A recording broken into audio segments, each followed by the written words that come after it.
Okay mga Spark, magandang hapon sa inyong lahat. Salamat nga pala sa mga aking subscriber. Ito ako yan sa Sky Terrace, maraming na hapon. Hangin.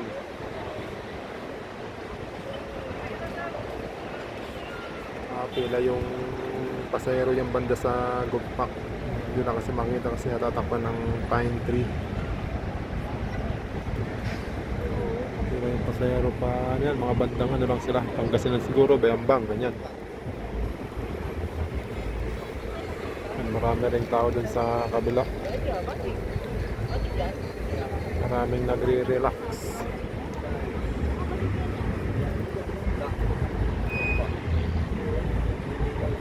Maraming nag-chillax dito sa Sky Terrace sa SM.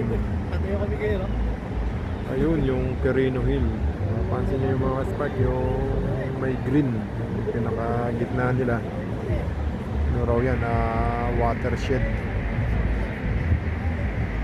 Quirino Hill, Baguio City. Tapos yung likod niya sakop na ng La Trinidad.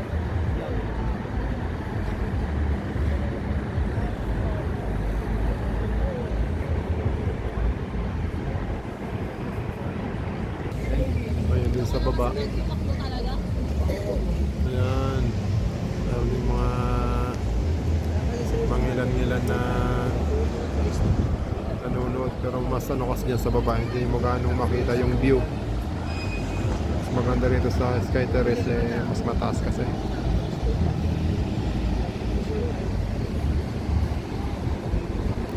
Yung Burnham Lake pala, under construction siya. Mga bandang April yata tumatapos. Yan yung Burnham Lake.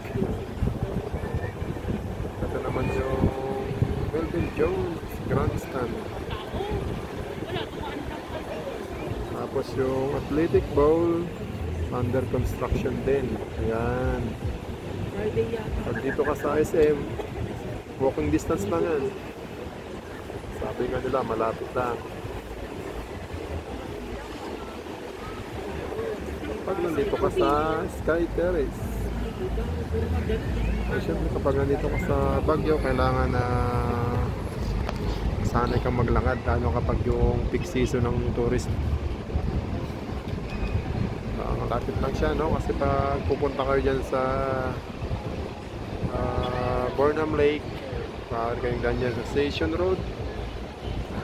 Baba kayo dyan sa may Harrison Road pa dun sa Burnham Lake.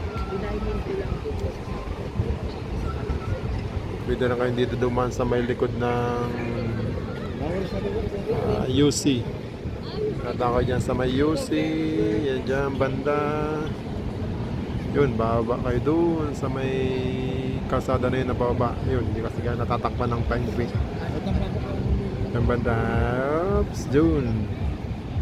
Diretso na yan ng Burnham Lake biking area.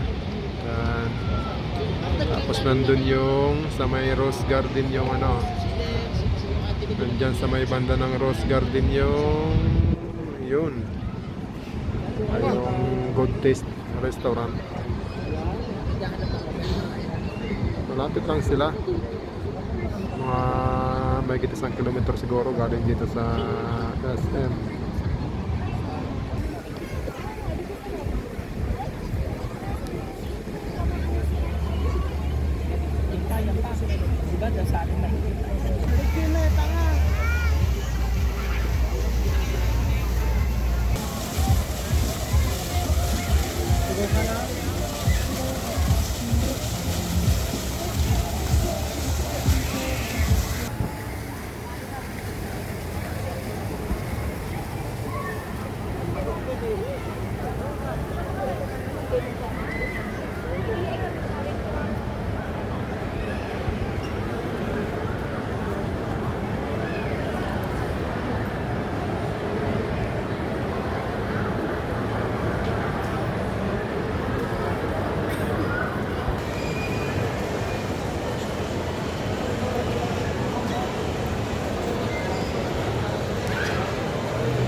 Baba na tayo? Ha? Yeah. Saan tayo pupunta? Kumain. Kain tayo na.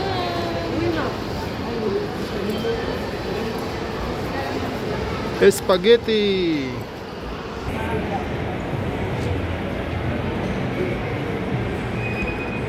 Saan tayo? Anong ano?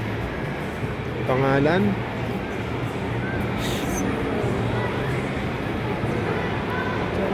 Jollibee? Oh. What is it?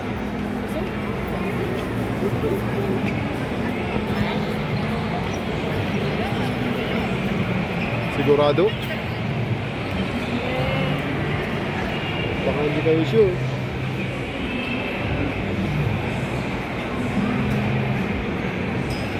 Babahan na kami. Oo. Bahan ako. Nagutom yung ano, vlogger.